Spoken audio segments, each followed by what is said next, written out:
So this is going to be our movement for the day on our odd USD. So make sure you subscribe if you are yet to subscribe, and also make sure you follow the Telegram channel also to stay updated. You will find the link to the Telegram channel in the comment section. Now, when you have to zoom it out and look at your trend on forward time frame, you can clearly see that this is an uptrend move, right? Market is moving to the upside. This is very clear movement to the upside. Basically, we have three market movements. It's either market is trending to the upside, or market is trending to the downside, or market is literally ranging.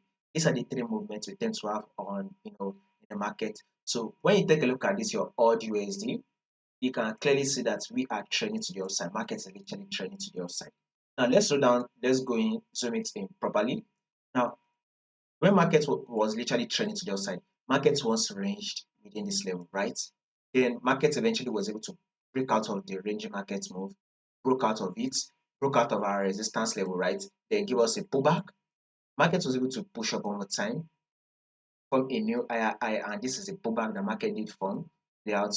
Now this is also a new higher high. You can see that this is a new higher high, and our market has now given us a pullback, which is our previous higher low.